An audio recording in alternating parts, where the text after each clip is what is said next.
Alors, une petite révision des 4 temps principaux au passé.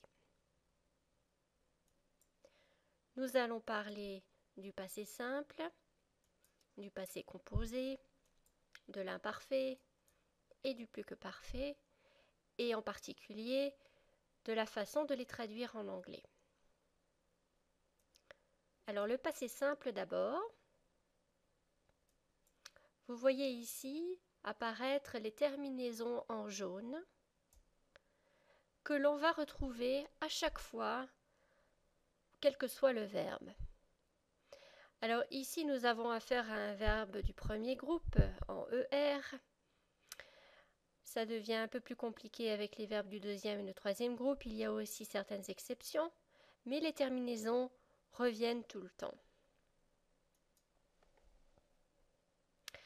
Alors il faut bien se souvenir que le passé simple, c'est le temps littéraire ou le temps du récit écrit, et il va correspondre au registre de langue soutenu, donc formel.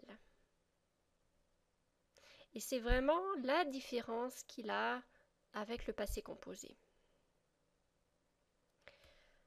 Le passé composé, que vous connaissez bien normalement, comme son nom l'indique, il se compose de 2 parties, un auxiliaire tout d'abord et un participe passé.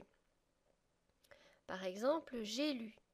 Ici, on a affaire à l'auxiliaire avoir, avec « et ». Souvenez-vous que certains verbes demandent à être conjugués avec l'auxiliaire « être ». On peut essayer d'utiliser le moyen mnémotechnique Dr. et Mrs. Van de Trump.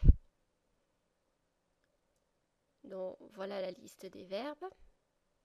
Donc tous ces verbes-là prennent obligatoirement l'auxiliaire être. Mais c'est également le cas des verbes pronominaux. Donc voici un exemple, se tromper. Et justement, je me suis trompée. Verbe pronominaux, hop. Alors, quand on le conjugue, zut, je me suis trompée de numéro. Donc vous voyez ici, on a être avec je suis ou je me suis.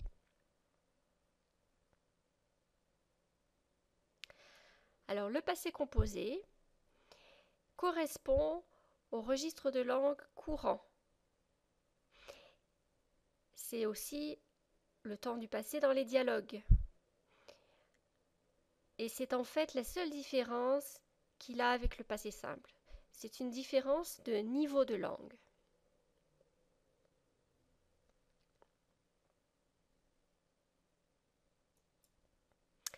L'imparfait maintenant, que vous connaissez aussi, souvenez-vous que c'est le temps de l'habitude ou de la description dans le passé.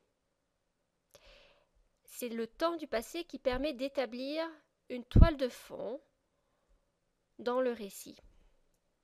Par exemple, quand il était tout petit, etc. Donc là, on établit le contexte dans le passé. Alors, si on prend le verbe s'amuser, est-ce que vous vous souvenez de son sens? Voyons, on va le conjuguer ensemble à l'imparfait et puis voir si vous vous souvenez de sa signification, probablement. Je m'amusais, tu t'amusais, il s'amusait. Donc les mêmes terminaisons qui reviennent tout le temps, en jaune. Et au pluriel, nous nous amusions, vous vous amusiez, il s'amusait. Donc s'amuser, to have fun. Donc là aussi, les terminaisons reviennent à chaque fois, quel que soit le verbe, quand nous sommes à l'imparfait. Alors, des questions maintenant de distinction entre l'imparfait et le passé composé, ou l'imparfait et le passé simple, mais on va se concentrer sur le passé composé. Regardez les verbes suivants. On a par exemple petit, j'étais souvent malade. au passé composé, être « Je m'excuse pour mon absence, j'ai été malade ». Alors, qu'est-ce que ça donne en traduction ces temps? Avec l'imparfait, on va simplement dire « I was », la description dans le passé. Tandis qu'avec « j'ai été malade » au passé composé, ça se traduira par « I've been sick ». Donc, cette structure ici va être utilisée pour donner une justification ou une explication. Ça pourrait être le cas aussi pour dire j'ai été malade, donc je n'ai pas fait mon travail, par exemple. D'accord? Et donc, il y a implicitement un lien avec maintenant, avec le moment où je parle.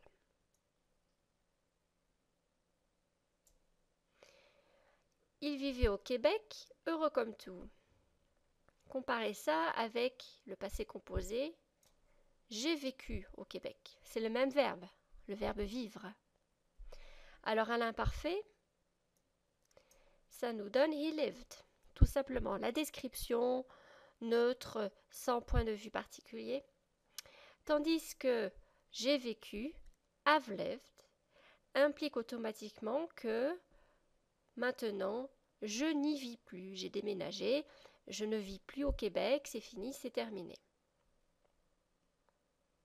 Donc à nouveau, on voit qu'il y a un impact avec ou une relation avec le moment présent.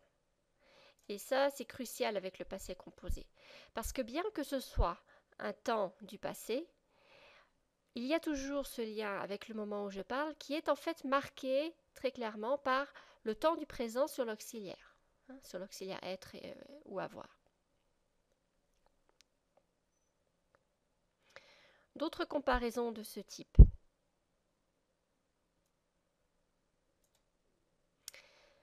Et là, on va voir que c'est encore plus intéressant du point de vue de la traduction. Avec connaître, par exemple. Elle connaissait Jules à cette époque. Au passé composé, elle a connu Jules à cette époque. Ces deux phrases vont se traduire complètement différemment. L'imparfait, she knew Jules. C'est la description, sans commentaire ou point de vue particulier. Par contre, elle a connu Jules, fait référence à la rencontre ponctuelle à un moment donné. Donc un événement particulier. Elle a connu Jules, elle a rencontré Jules. On aura le même phénomène avec savoir. Je savais qu'elle attendait un bébé versus j'ai su qu'elle attendait un bébé. Alors vous voyez, avec l'imparfait, c'est simplement la description d'un état psychologique ou une information que l'on connaît dans le passé. Alors que, avec le passé composé, j'ai su, pourtant c'est toujours le verbe savoir, j'ai su est traduit par I learned, I discovered, ou alors en français, si on paraphrase, c'est j'ai appris. Donc là, c'est pour préciser un changement d'état. On passe du fait de savoir, de ne pas savoir, au fait de savoir, à un moment précis.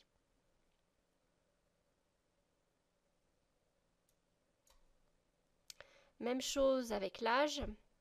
Quand j'avais 20 ans, description dans le passé. Quand j'ai eu 20 ans, sens complètement différent, un peu particulier, mais vraiment qui prend un sens très distinct, à tel point qu'en anglais, le verbe va carrément changer. C'est-à-dire qu'on n'utilisera plus du tout le verbe to be, on dira I turned. Donc surtout, ne dites jamais quand j'ai tourné 20 ans. Ça n'a aucun sens en français.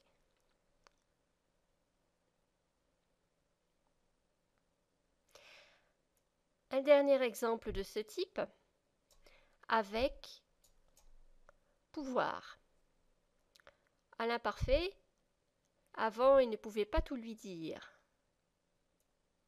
Au passé composé, un jour, il a pu tout lui dire. Alors avec un jour, on a l'introduction d'un événement spécifique qui vient bouleverser en fait un contexte.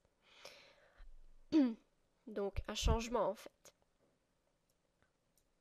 Et on retrouve ce bouleversement dans la traduction avec il a pu, qui n'exprime plus une capacité comme he could, mais plutôt le fait de he managed. Donc il a réussi, il est arrivé à tout lui dire ce jour-là, hein, pour une raison particulière.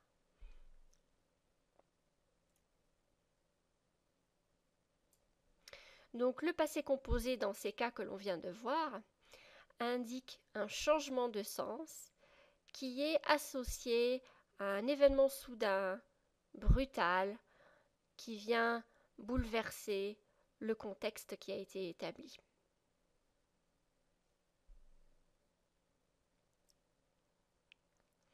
Une mention du plus que parfait, puisque je l'avais mentionné au tout début. Il n'avait pas besoin d'arroser les plantes puisqu'il avait plu la veille. Nous avons affaire au verbe, vous l'aurez deviné, pleuvoir, qui se traduira ici. Donc, il avait plu par it had rained. Donc, le plus que parfait, il faut bien se souvenir que il indique un événement qui est antérieur à un point qui se trouve déjà dans le passé.